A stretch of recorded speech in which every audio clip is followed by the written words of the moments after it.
Aloha. I'm going to try to keep this video underneath 5 minutes. Also, if I talk too fast, remind me to slow down. I will know to do that. If need be, you could go up to the top here and hit the gear and slow it down to 0.75.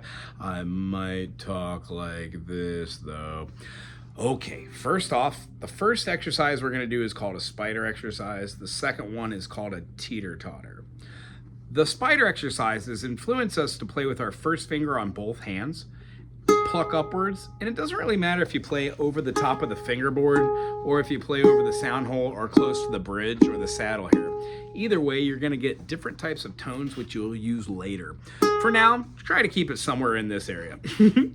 When we play our first finger on the first fret, we really want to have our thumb just sliding on the back here. You know, it's not going to be wrapped this way, it's not going to be curled back, it's not going to wrap over the top, just right there in the middle of the fretboard, up and down, kind of where it's poking over. You seeing this? The idea for a bar chord is you want to pull them like this and play all the notes right in the middle, not on the metal, but right in the middle. So our first finger and our second finger, and then our third finger and our fourth finger should be able to fit on 1, 2, 3, and 4. When we get there, we're going to move our first finger on our fingering hand to the C, which is the thickest string. So we start on the G, we move up 4 frets, 1, 2, 3, 4, with our 4 fingers. And when we go to C, we put our finger on the string we just played and then use our pointer to pluck that string. C, C sharp, D, D sharp. Now that's on the C string. The next string is called the E string. I'll take a melody. And we're gonna move this note to right here and then drop this finger onto the C string that we just played and then use our finger to pluck the E string. Notice how when I do this, I'm keeping my thumb on that string, and then when I go to the next string, I move my finger over and drop the thumb down. Thusly, I mute the string below and it gives me a nice little foundation to hang out and rest my thumb on while I'm doing finger stuff. Make sense? Keep these up and try to play through these like 10, 15 times. In the course of 5 minutes, you should be able to get through this maybe like 10, 8 times. This is a good speed to work up to, but you don't need to. You can do a couple notes per note. These help us to get different durations. But in the beginning, try to keep them constant. Those are spider exercises. These enforce us to have good finger skills, muscle memory, and it shows us what the shortest distance in music on a fretted instrument or a finger instrument. It's called a minor second or a half step. Cool. Our next one is called a teeter totter. The 2 chords that we're choosing to do from this are from the key of C. So I'm just going to show you the key of C in case you want to go above and beyond and do it with other chords. C major has a C, an E, and a G. In the key of C, there are no sharps and flats. So when we say C, D, E, F, G, A, and B, C, the 7 notes, C and C are the same. Get rid of the 6 and the 7th, get rid of the 2 and the 4, and you're left with the 1, 3, and the 5. Well, the spelling of C, E, G gives us a C major. The reason why playing this open doesn't work is because we have C, E, G, and an A. Well, this is called a C6 because A is the 6th interval in the key of C. C, D, E, F, G, A. C major with the 6th note is an extension chord. We, again, will get into all of the naming of chords later, but know that this is a C major. When we strum any chord, we can go down and play on every beat, which are called quarters. If we were to only play on the 1 and then rest, 3 additional rest beats, we would be playing a whole note. 2, 3, 4. Rest. Switch. 2, 3, 4. Switch 2, 3, 4. Switch 2. The reason why we're switching right after we play, F, switch, rest, rest. Play, switch, switch, rest. It gives us 4 beats so we could layer our fingers. This is the F chord. I would love for you to do the C major, seeing that you can play the C major with any finger. And then the F major can be played in 2 fingering groups, if not 3. I hardly ever do that one, but if you do practice that one, good on you. The reason being is when we play this F major, we can't just scoot this chord up and play it. It doesn't do anything. But if we play it in a secondary fingering and scoot it up, wherever we bar, that becomes a chord. Therefore, the shapes that we learn are mobile. Cool.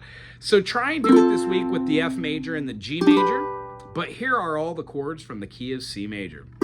These are also found on this YouTube channel. You can just Google my silly name, WAGO, and the chord you're looking for, C major. D minor has the function of these two notes, but since you're playing on a smaller ukulele and your fingers are a little bit larger than mine, it might behoove you to play both of these notes with one finger. Nothing wrong with that.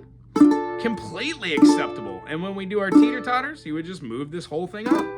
Yeah. Or we could work on getting a different unit so your fingers fit on there better, and or just working on squishing those in between two different frets. However, that is how you definitely play the D minor. C major, D minor. If you were to play that same D minor with a second fingering by teeter-tottering it, see the function? Moving up and then barring, you get an E minor. But many people learn how to play the E minor this way. That's totally fine. But see what you can do with this? Just cover both of those. That's the shape we just used, right? So you can see how there's little caveats which really help us during the process of learning chords. The F major has our first finger on the F and then secondary finger on the A. Again, if you played it with a secondary fingering, you would just need to scoot it up and play a bar chord, because that's how you play a G major. But you can also play a G major like this. We just omit this other note for the G major, because that is the G note. When we move it up, it doesn't work, but that's why we learn how to play the bar chords. See? Our next chord is an A minor. Like the C major, it's part of the C major that only has one finger to cover a note. And then lastly, if we play our F, D, and B notes, we get a G7 or a B diminished. Don't worry too much about these notes and names. We will go over these in addendum. C major, D minor, E minor, F major, G major, A minor, B diminished, C.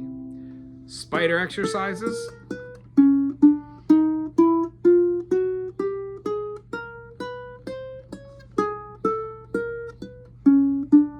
So on and so forth. And then when we play our teeter-totters, play the chord, switch the note on a rest, note on a rest, final rest, play the chord. When you play the secondary rest, you should switch your chord. Reason being is you don't want to play the chord, rest, and then switch your chord and then play. Why would you wait all the way to the end of that 4 count? Why not play it on the 1 and then switch immediately and have all that time to change your fingerings?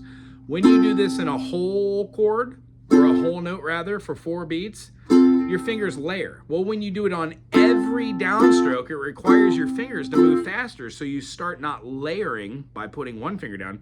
You just start moving them both in one felt swoop, so they go together, tandem. I really hope you enjoyed today. We will go through all these key signatures. We will get you up to speed for being able to play dyads mixed with chords. We'll show you how to play major scales.